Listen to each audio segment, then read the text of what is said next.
But I don't do choreography.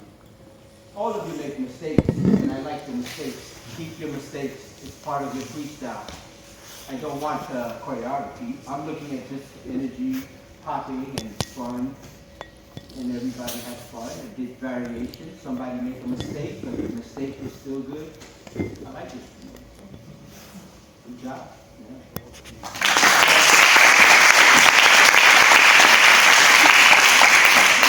Any questions about popping? Yeah. Yeah. One. When did you have your first contact with popping exactly? Yeah. Where? The story goes, I'm a b-boy. I'm a hip-hopper all the way around, from the Bronx. 1981, somebody called me from downtown Manhattan, from a group in the street, dancing in the street. They said some guy here from LA talked to us. They want to learn how to break. This guy's from California popping, and I'm like, what's popping? And they said he's pretty good. And then I said, bring him to my house in the Bronx.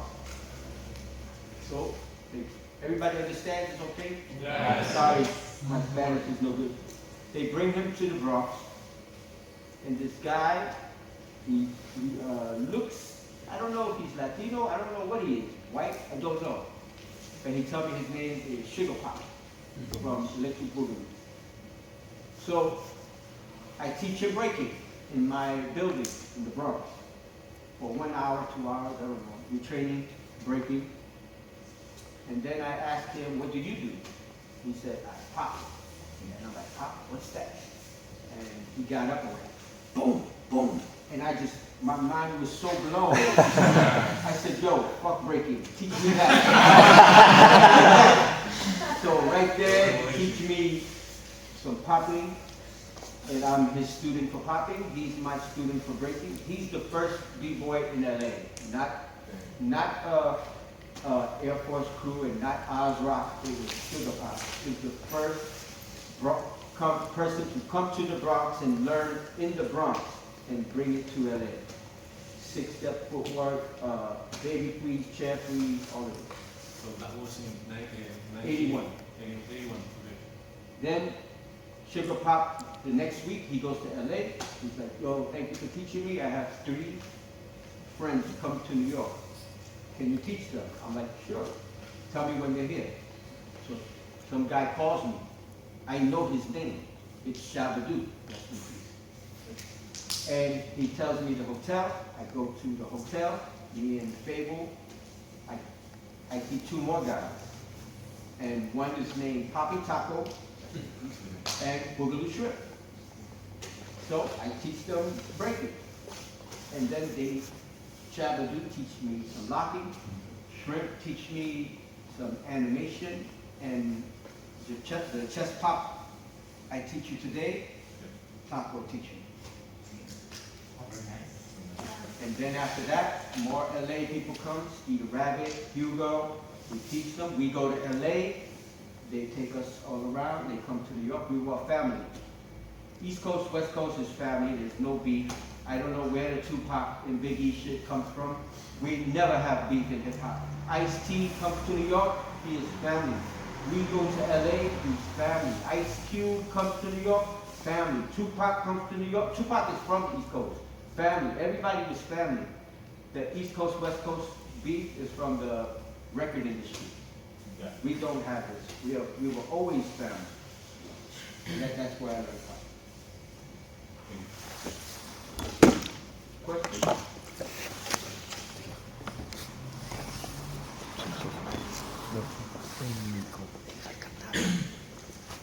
When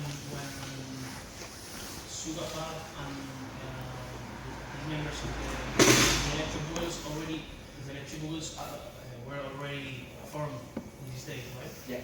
They learned from Boogaloo Sound, Yeah. and you learned from them and from Boogaloo Sound too? Not yet. I only learned, my teacher for popping is always going to be hip hop, but then I learned from from the Electric Boogaloos, right after Taco, Shrimp, Shabadoo, came Skeeter Rabbit. Same thing, comes to the Bronx, teach me popping, I teach him. Skeeter Rabbit wants to rap. So I make a beat for him, and he rap, and I'm like, give me that mic, bro, this is terrible. No good. But his dancing, woo! And he was also teaching us the Hugo, or waving too. Then years later, they invite me to be EEB, Electric Boogaloo, in the 90s. And that's when I learned from Boogaloo Sam. So in these days, when they teach you, they teach you workout with these words, workout, old man, Yeah. masterfless, But nameless, they different. already have these terms. Yeah, but I will say they have the term, but slight different variations. When I learned Fresno, I learned it like this, not like this. So the first Fresno I learned was here. And if you look at the 80s, many of them are going like here. Like more intimate, like here. Yeah. Then Twisto Flex, yeah, they taught me that. If you look at the movie Beat Street, you could see me, Fable, Cosmic Pop doing an Electric Boogaloo choreography in the movie Beat Street, in the jingle, jangle, jingle, go to the pole. And that scene is us three doing a choreography they give us. And yeah, they teach us. But not as strong as Sam did in the 90s. When Sam came in the 90s, To New York, no, Las Vegas. We make the new Electric Boogaloos.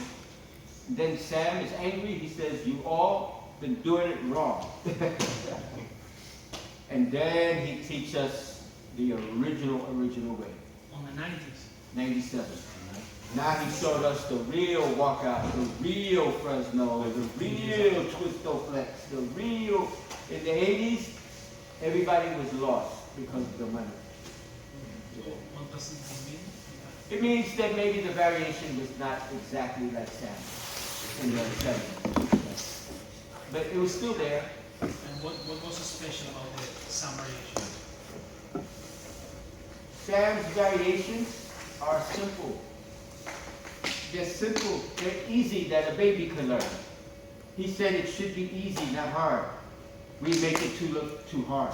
We take everything and we try to make it look like a power move when it should be simple that a baby can learn. That's what Sam did. And the lesson he said is, you all do too much.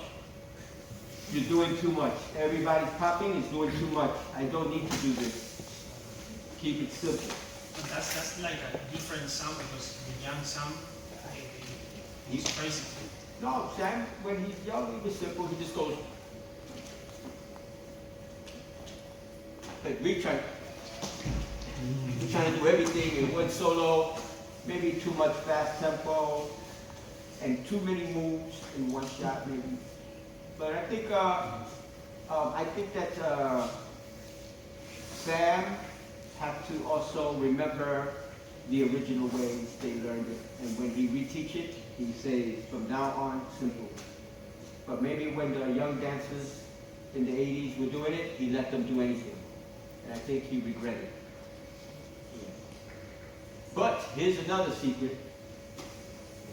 After Sugar Pop came, Shabadoo, Shrimp, Taco came, I get a phone call from my manager. Hey, a girl from LA is here. She wants to audition for Magnificent Force. I'm like, girl? Where is she from? LA. I said, what's her name? Bopping Tangerine.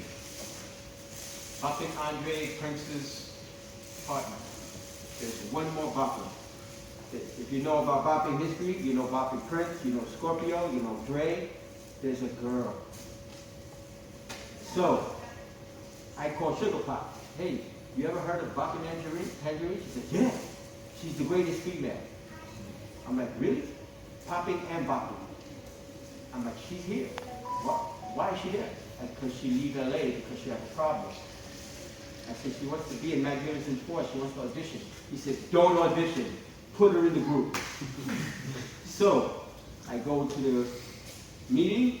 I said, hey, you're in. And then she teaching me bopping. Bopping Tangerine is an original bopper, the lost history of the female. To me, as good, maybe even better than some of the bopping masters. I've never seen anything like them. When I do the wiggle walk, this is the wiggle walk. And this is Bopping Tangerine. I use her move, and then I do it. Okay. Not the jaywalk, it's the wiggle walk. So that's the Bopping Tangerine schedule. She teaches him. She was amazing, but in New York, she meet a gangster, they have a baby, and she disappeared. But you can ask any OG in LA who was Bopping Tangerine, they're gonna go, oh shit, she was the greatest female ever. And she was clean as Bopping Prince. And Bopping Prince was her boyfriend. So if you know the names I'm talking about, this big history. And there's no video of her, nothing.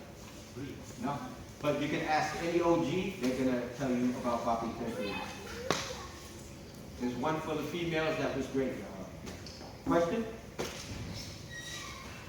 Quick one, sir.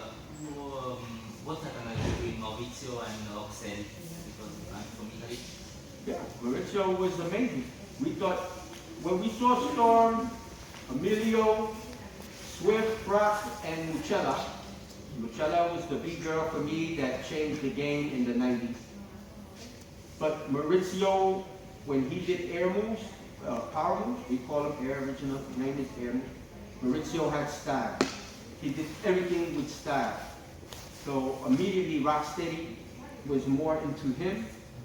The other B-boys were more for Storm. They were amazing. Storm, Swift, amazing. Emilio was amazing. But we loved Mauricio's style. So he stayed in New York and stayed hanging out with Rocksteady. And immediately became family. And we went everywhere together, and Maurizio was always with us. We battled, Maurizio was there, so automatically he fell into the group perfect. And yeah, he performed and rocked with Rocksteady for years, but you know, he moved back to Italy, things fell apart. I think really he wanted to make music. And he was focusing on music, and we were focusing more on shows.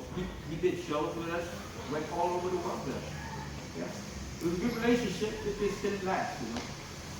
They're gonna say he had problems with crazy legs. It wasn't that. It's just time. And that's all. You know, we spent so much time together and time to separate. You know. But he's still one of the greatest for us. For us, Maurizio's maybe top 10 of all time. Even with the New Yorkers, he's one of the best. One of the greatest I've ever seen. Question? At that time, where did you train? Go for training? At home, on the street, someplace? Well, in the 70s, we were always in somebody's building in the hallway.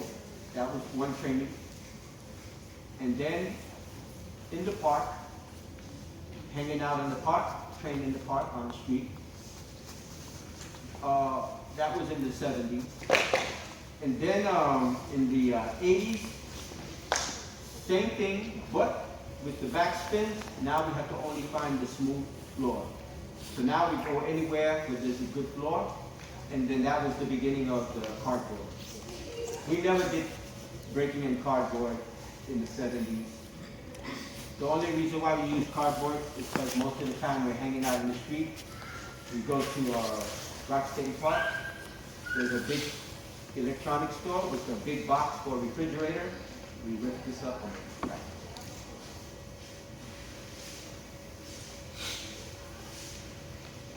So for me, when I train, I always look at myself in the mirror. So I cannot imagine, like at that time, when you were training, there wasn't a mirror. We didn't have a studio. How you felt what you were doing, it was great. Like, you felt it, or when did you realize that you were like, oh my god, I think that's like I can actually. I think, okay, for electric boogie and popping, we looked at the shadow from the lamppost. That we did good. So the lamppost and the shadow, and we watched the shadow. And for like a couple of years until, then you go downtown, we still don't do the studio. But if you go downtown, in Manhattan, there's mirrors everywhere. Sometimes we go down there, not to practice in the mirror, but once in a while we Yo practice soy mirror, historia de we'll stay Poppy there for like 30 y minutes. yo no me la sé.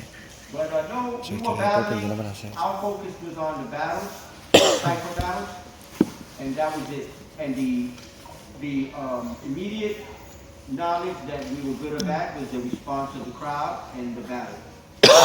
For me, battling was the key. If you battle, and then you train after your battle, right after your battle. Go home to the hallway and train. You get the best training after you battle, right after. Don't wait. So whenever you battle, immediately go, hit a corner and practice. You're gonna know all your weaknesses. You can fix all your mistakes when it's fresh. And that's how we did it. When I did see myself in the mirror, I liked it. But when I watch too much mirror, I go into the cipher, I dance flat. So the best training is cipher training. Go in a circle and get your ass kicked. Don't just go in a circle and extend. You know, I say fuck extend. Battle. Call somebody out, man. Get the most out of the cipher by pointing the move at somebody and see the reaction you get. And then now with the extend, the pressure. So battling, like the way I just made you battle, the only way to train battle is battle. You can't practice battle. You can't practice in the mirror battle. You can't think about moves. You have to battle and then train. That's the best way. That's how we did it. How did your generation look at events that started to organize battle? And you guys were like, you created the whole thing and you guys have been training for dancing for 10, 15, 20 years and then battle started. How did your generation look at it? Yeah, strange. Yeah? We saw the first battle of the year and we're like, And you can diss and touch and there's no fight. Yeah, cool. Remember the first battle of the year? The guy spinning on his head and he put his finger in his butt and then it was bad things. They were like, no fight? Oh, wow. Organized battle. They don't fight. You know, we had contests, and we had organized battle. We did have it. And we did do the trophy in the late 70s, we had it. But it was not how we said who's the best. For us, the best is still always who's in the cipher killing the circle. The contest was fun. It didn't mean much. I joined many contests. I lost all of them. It didn't mean, the crowd never said, oh, he's no good. It didn't matter. The contest was just for fun. The battles were in the circle. So for us, the best way to train is always going to be the cipher. The contest should only be for fun. So we saw the battle of the year. They told us to judge. I already could tell you judging is uncomfortable. It doesn't feel normal to judge like this. It's not complete like boxing.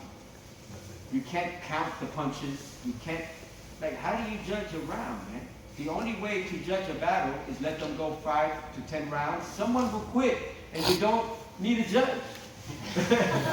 You know? So judging is strange, and it still is strange. It's not normal. It should not be how we gauge the best. It should be somebody wins, they get money, and they pay their bills. That's it. The guys in the cipher should get the job. Who stays in the cipher all day should be the one teaching, judging, and representing hip-hop. Now you have many dancers. They join the contest. They stay in the green room with the green carpet and the Red Bull, and the B-boys are in the cipher training, and these guys are in the backstage hanging out in the green room. So I'm gonna be like, yo, one day I'm gonna open the green room door and I'm like, yo, get them. They're hiding in the green room now. I think it's strange. It's fun. I don't think it's bad. I think we should keep it as part of like a powwow, a gathering. You have a contest, you have fun, they battle, somebody win by draw of the hand, and you know, they get the money. Now everybody go back to the cipher and battle. That's the way it should be, but it's not like that. Now you win a contest, you're a superstar, you get more Red Bull. Like, here's more Red Bull. No money? No, Red Bull, man. Sell it.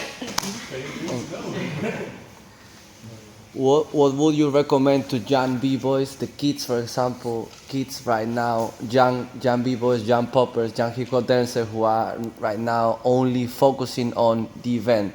Like, I'm gonna train because, you know, in 15 days I got the battle, or in 1 month is that event, or what would you recommend to them who are now new generation starting? Well, they're gonna join the contest. That's not gonna stop. But for me, I would not just teach them. I would smoke them. Even when they're young, keep smoking them.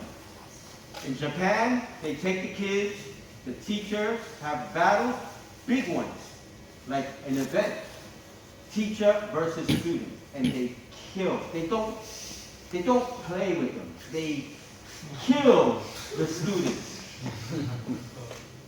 They always show them, you know. And I think that's important to make them recognize that that is a contest. This is a battle. 20 rounds, that's a battle. That's 1 round. It is not a battle. So I judge, this is funny, I'm a judge, right? And I know it's stupid. I know judging is stupid. And I don't feel good. 1 round, both dope, you can't judge. But you have to, by this slight margin, pick somebody and you go, okay. No, what? Why did I lose? Lose what? A battle. What battle? Motherfucker, you went 1 round. You don't like him? Take him 10 rounds. Go. He's right there. Go in the cycle. Take him 10 rounds. No, but why did I lose? You didn't lose, man. It's a contest. The battle is over there. They won't go in the cycle. They're mad over 1 round. Now, how can I, these are guys that never had 10-round battles. They never get their ass kicked. They never get their ass kicked in a cycle. How do you tell them what a real battle is? They don't know. So kick your students' ass 10 rounds in a cycle so they always know what a real battle is. That way when they go in the contest and do 1 round, they know, oh, this is bullshit. It's just fun, you know. That's my best advice, brother. Good luck with it, though. Good question.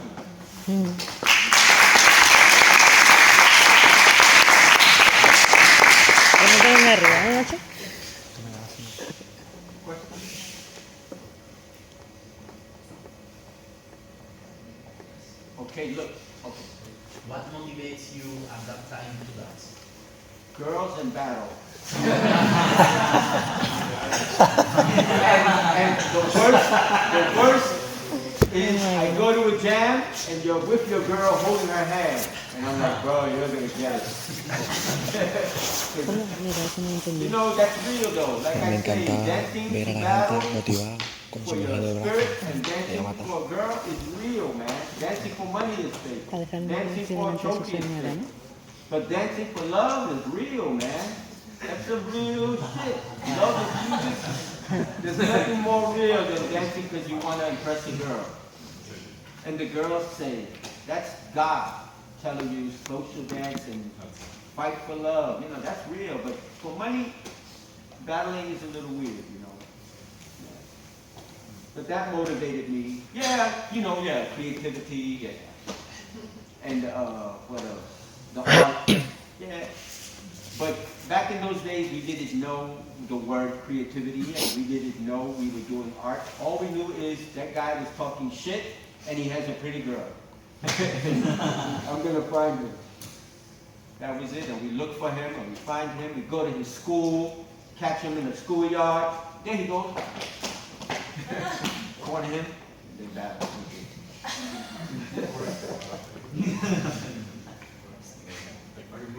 It was, bro. It was funny. Rocksteady stories are the funniest stories. Bro. Our stories are fucking funny.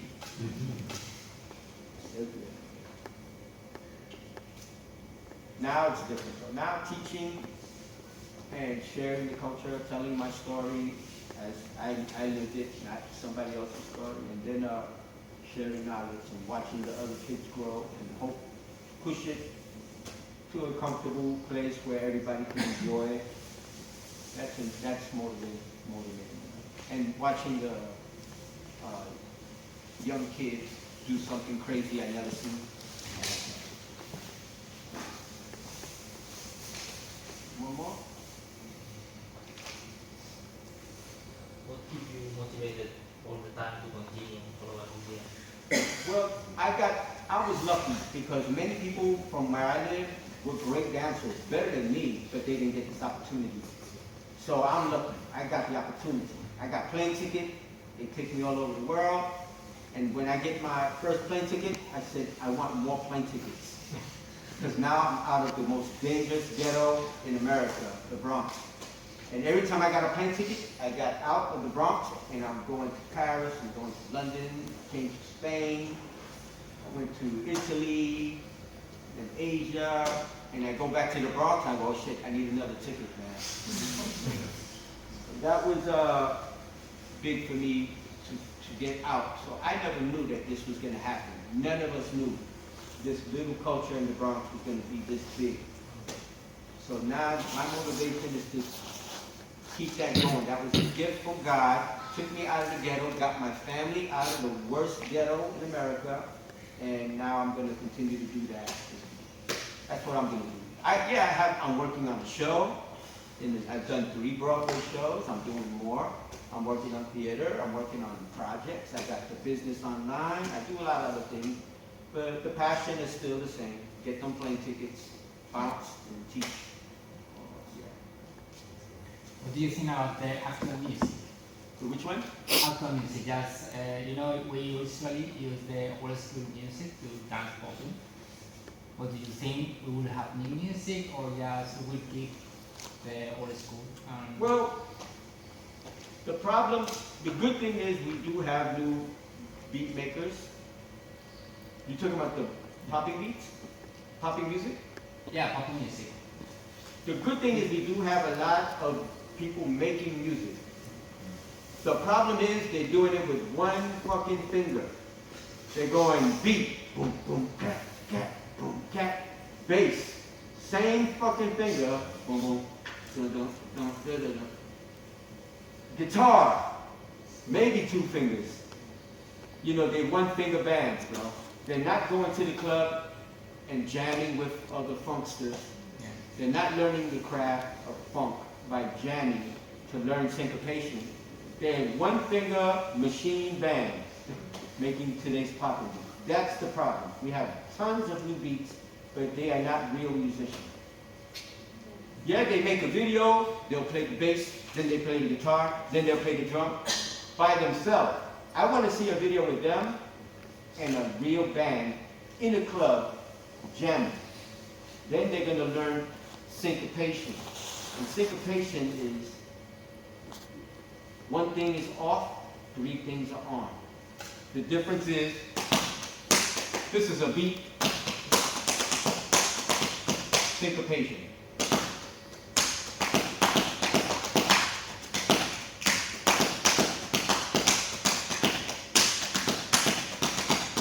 That syncopation is changing and shifting and pushing and pulling.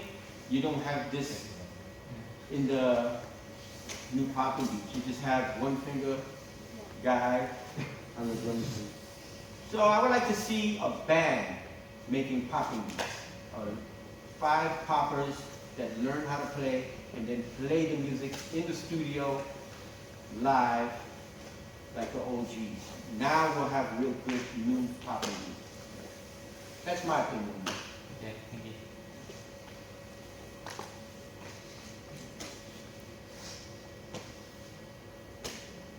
Don't ask me right when I'm leaving. Every time, right when I'm leaving, I'm packed up. All right, peace, y'all. I have a question. What? I said you got a question. I'm about to go to sleep. The waving, where it appears, who was the first, Ooh. because it's like it always been there, but no one invented, but no one. It's tricky. I think the original wave came from the Bay. I think the tidal wave was mastered by EVs. I don't know if they created it, but the tidal wave, EVs mastered it. How do you I- spell it, sir? Huh? Do you spell it? Tidal?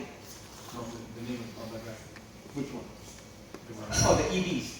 Electric Boogaloo. Ah, Sorry. sorry. The EV, the tidal wave was there, not just in popping, but it was in jazz and Michael Jackson. You see the tidal wave.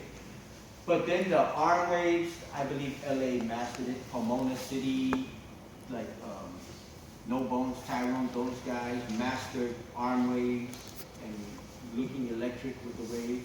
I think Pop and Taco mastered the animated wave, and Hugo mastered the watery looking boogaloo wave. And, you know, there's too many people to credit, but I believe that the first wave, in my opinion, came from not popping, but Reading and Bay Area stuff. There's more proof they did the early wave. Yeah, there's even footage showing them doing wavy movements. There's a footage that goes back to 74, 75 of a girl that does the chest. And then there shows weird wavy movement in the Bay. Not necessarily Oakland, maybe San Francisco. I don't know. But that's my opinion. You should ask more people. But good question. This is a question like a fan, because I'm a fan of Michael Jackson. I talked to many dancers, work with him, and a little bit fight with his choreographer and street dancer, because all people, the fan base, know, okay, I know Travis Payne, I know the big choreographer like my competitors, you know. Yeah, Michael Peters. But no talk about, for me, the real teacher, you know, Taco, Swing, Jeffrey Daniels, some, you know, Steve Rabbit, Suga Pop, say, I teach from Michael work, but who the real teacher? Because I think for a student at Taco, I think Taco is the more bigger teacher, because he worked with him 20 years. 3 years goals. It's been too late. But when I try to learn, say I teach Michael 10 years. I teach Michael blah blah. Who say the truth? Yeah. Well, if Michael Jackson had one consistent popping teacher, I agree, it's popping Taco. That's for sure. And even they say, well, I know Taco is told me, sometimes you didn't see Michael doing it. It was Taco dressed like Michael. In many tours, In many tours, yeah. Michael Jackson's here, he disappeared, and he comes up here, he does a move, he disappears. for example. And they say it was Taco because he's Mexican and they with makeup. I he see. look- This is not Michael, it's Taco. Yeah. This happened and Taco told me. Yeah. So Taco for me is his real popping teacher, but most definitely before Taco, they're gonna say Pete, Grant, this guy, it was Jeffrey Daniels. He was very close to Michael, but yes, everybody had the variation of the backslide, but Jeffrey Daniels was the most famous Yeah. because of Soul Train. When EVs did it, it was famous. But when Jeffrey Daniels did it, because he's also a famous singer, he has a group, Shalimar. He became the king of the backslide. And then his style of backslide from the toes, and you know, I think Michael learned that from him. Yeah, I think he learned it from Shrimp. I think he also learned it from EVs.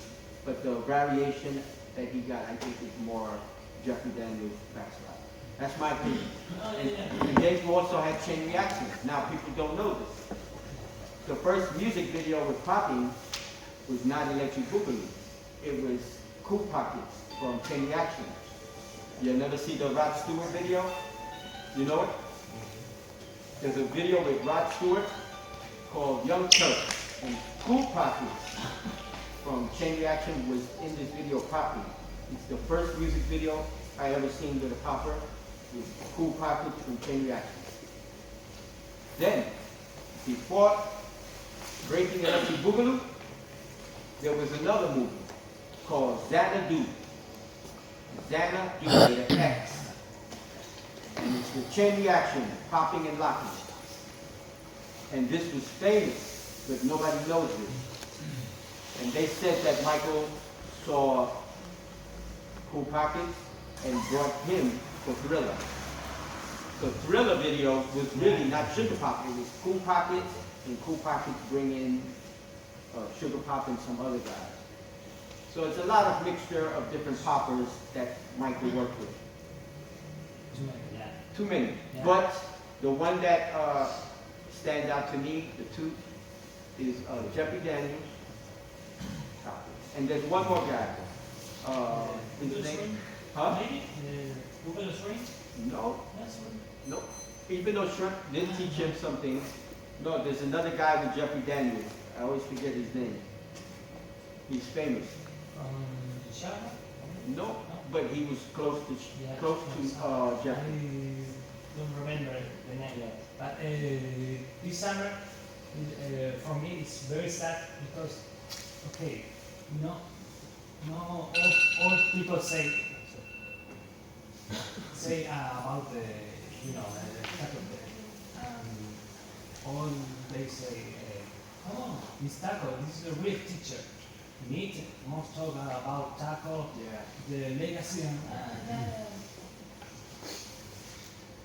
It happens in street dance, but I think that now they're going to tell his story more about what he did for popping. And I think Kid Boogie and those guys are going to help make sure his name stay alive. But the Michael Jackson story with Taco is a little tricky yeah. because there's too many people that want to say they did it.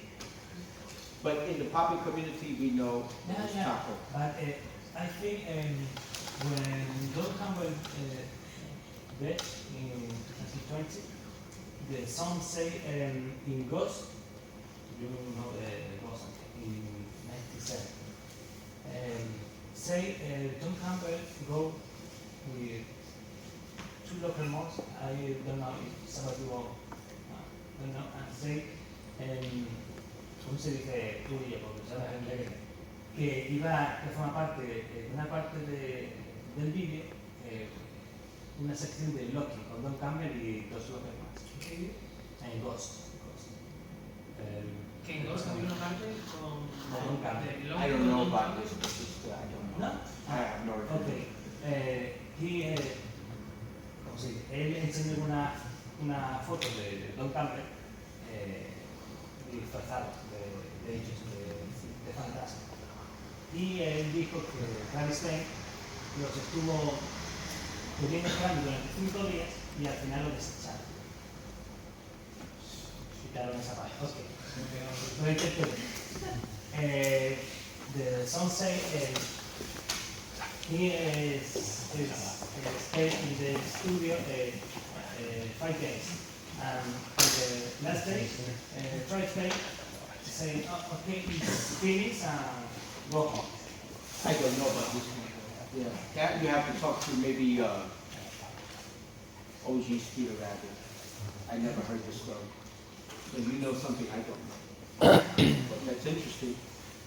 No, bueno, el resumen es que el coreógrafos,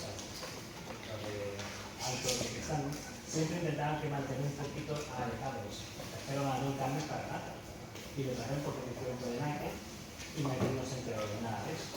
Y es una de estas más cosas que con el paso del tiempo siempre se ha ido solapando y chapando. No solo por Michael, sino por la gran oferta de esa película, videoclips y todo eso. Pero sí, la gente puede delante. Well, my people, I hate to say this, I have to catch a plane. I can't even take a picture because my plane is leaving in the morning and I gotta go to bed. But it was my honor to teach and watch you train hard. Hope to come back soon and spend more time this time around. I came here maybe one day. Next time, maybe hopefully stay more, or maybe send Pop and Pete, so the Pop more teachers here. Talk to the brothers and see if we can make it happen. Bring more people here to teach. But thank you so much. It was my honor to share.